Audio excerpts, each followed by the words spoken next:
প্ৰথমে মই সংগীতাই আপোনালোক সকলোকে আনটা নতুন ভিডিঅ'লৈ স্বাগতম জনাইছোঁ। আজি মই আপোনালোকৰ কাৰণে আগবঢ়াইছোঁ আমলখিৰ আচাৰ। আমলখিৰ আচাৰৰ কাৰণে বহুতে কৈও আছিল, বনাইছিলোঁ, ভাবিলোঁ ৰেচিপিটো আপোনালোকৰ লগত শ্বেয়াৰ কৰোঁ আৰু আশা কৰিছোঁ আপোনালোকে ভাল পাব।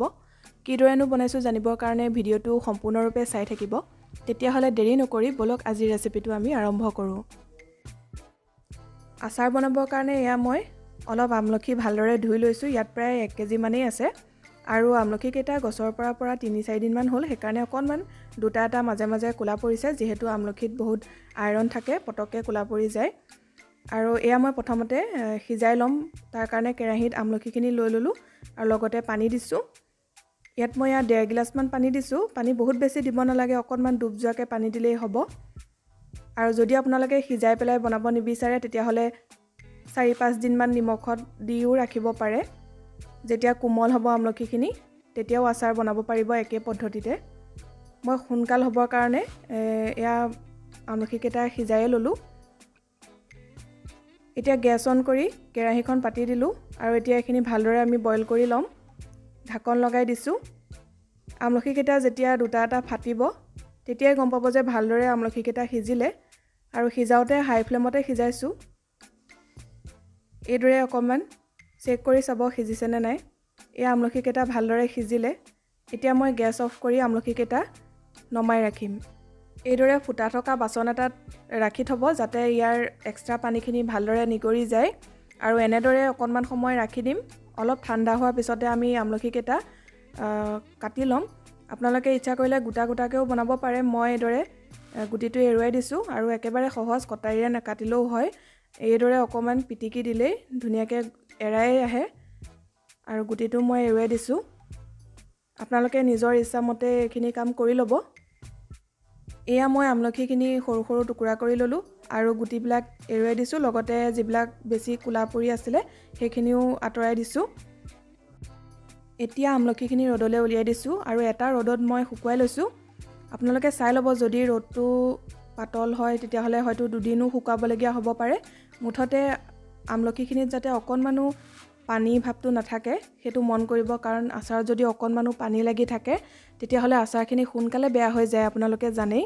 সেইকাৰণে ভালদৰে শুকুৱাব, কিন্তু পানীখিনি যেতিয়া শুকাই যাব তাৰপিছত আৰু শুকুৱাই নাথাকিব, কাৰণ বেছিকৈ আচাৰ শুকুৱালেও আচাৰবিলাক কিবা টান নিচিনা হৈ যায়, খাবলৈ ভাল নালাগে। গতিকে সেইটো মন কৰিব। এইবাৰ চাই লওঁ আহক মছলাখিনি মই কি কি ব্যৱহাৰ কৰিছোঁ। গোটা মছলাৰ ভিতৰত ইয়াত মই সৰু চামুচেৰে এচামুচ জিৰা গুটি, এচামুচ ধনিয়া, এচামুচ আজৱাইন বা জনি, এচামুচ মেথি গুটি, 3 চামুচ বগা সৰিয়হ আৰু এচামুচ চফ লৈছোঁ।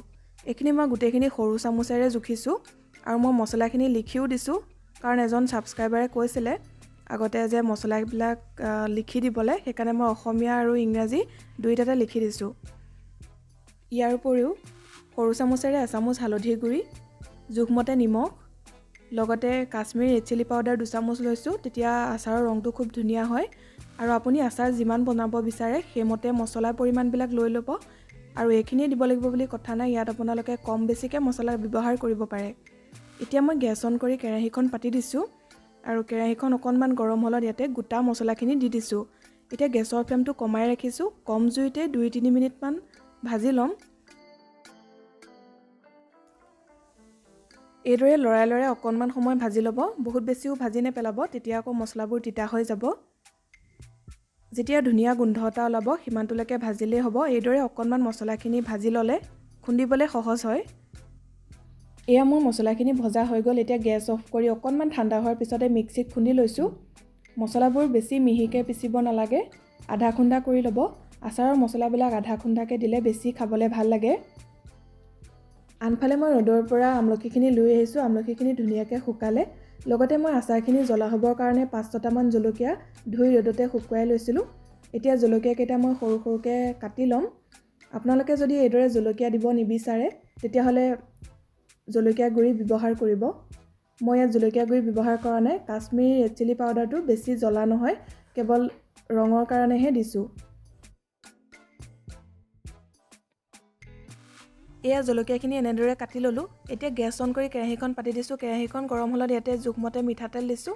আপুনি আমলখিৰ পৰিমাণ যিমান লয় সেইটো হিচাপত তেল দি ল'ব মই নিজৰ জোখমতে দিছোঁ আৰু আচাৰত তেল অলপ সৰহকৈ দি থ'লে আচাৰখিনি বহুত দিনলৈ ভাল হৈ থাকে বেয়া হোৱাৰ চান্স একদম কম থাকে যিহেতু মিঠাতেলেও প্ৰিজাৰ্ভেটিভৰ কাম কৰে এতিয়া তেলখিনি অলপ গৰম কৰি ল'ম এয়া তেলখিনি ভালদৰে গৰম হ'ল এতিয়া গেছটো একেবাৰে কমাই দিছোঁ আৰু ইয়াতে সৰু চামুচেৰে 2 চামুচ চেনি দিম এইদৰে তেলত চেনি অকণমান দি দিলে আচাৰৰ ৰংটো খুব ধুনীয়া হয় যেতিয়া দেখিব যে চেনিখিনি অকণমান ৰঙা হৈ ওপৰলৈ উঠি আহিছে তেতিয়া লগে লগে আমলখিখিনি দি দিব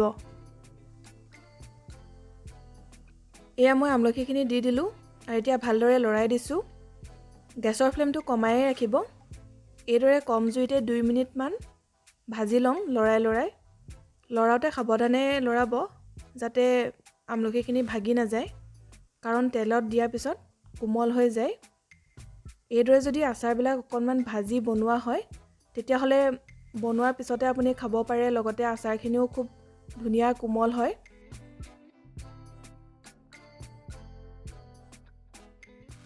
এতিয়া ইয়াতে হালধি গুড়ি কাশ্মীৰ ৰেড চিলি পাউডাৰ লগতে নিমখখিনি দি দিছোঁ নিমখ দিওঁতে সাৱধানে দিব যিহেতু আমলখিখিনি সিজাওঁতেও আমি নিমখ দিছিলোঁ গতিকে নিমখ দিয়াৰ আগত পাৰিলে এবাৰ চেক কৰি ল'ব এতিয়া গোটেইখিনি ভালদৰে মিলাই দিছোঁ গেছৰ ফ্লেমটো ল' কৰিয়ে ৰাখিছোঁ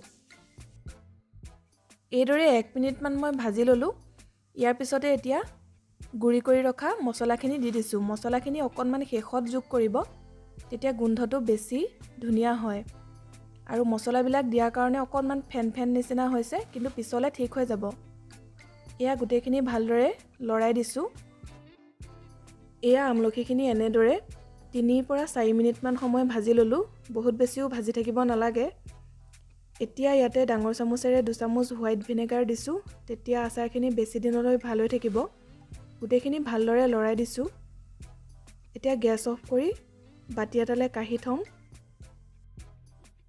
এয়া মই আচাৰখিনি শুকান কাঁচৰ বাটি এটাত উলিয়াই ল'লোঁ আৰু এতিয়া এইখিনি সম্পূৰ্ণৰূপে ঠাণ্ডা হ'বলৈ ৰাখি দিম তাৰপিছতে শুকান কাঁচৰ বটল এটাত ভৰাই ৰাখিম আপুনি আচাৰ যিটো পাত্ৰত ৰাখিব চাব যাতে অকণমানো পানী লাগি নাথাকে কাৰণ আচাৰত যদি অকণমানো পানী লাগে তেতিয়াহ'লে আচাৰখিনি ভেঁকুৰ উঠি যোৱা নিচিনা হয় বা সোনকালে বেয়া হৈ যায় গতিকে সেইটো মন কৰিব আচাৰবিলাক মাজে মাজে ৰ'দত দি থাকিব তেতিয়া বহুত দিনলৈ আচাৰ খাই থাকিব পাৰিব তেতিয়াহ'লে আজিৰ ৰেচিপিটো আপোনালোকৰ কেনেকুৱা লাগিলে কমেণ্ট কৰি জনাব যদি ভাল লাগিলে লাইক কৰিব লগতে শ্বেয়াৰ কৰিব যদি আপুনি প্ৰথমবাৰৰ কাৰণে মোৰ চেনেলটো চাই আছে তেতিয়াহ'লে ছাবস্ক্ৰাইব কৰি ল'ব কাষত যিটো বেল আইকন আছে প্ৰেছ কৰি অল অপশ্যনটো টিপি থ'ব তেতিয়াহে আগলৈ যি ভিডিঅ' দিওঁ নটিফিকেশ্যনবিলাক আপুনি পাই থাকিব তেতিয়াহ'লে আকৌ লগ পাম নতুন এটা ৰেচিপি ভিডিঅ'ৰ সৈতে ভিডিঅ'টো সম্পূৰ্ণৰূপে চোৱাৰ কাৰণে বহুত ধন্যবাদ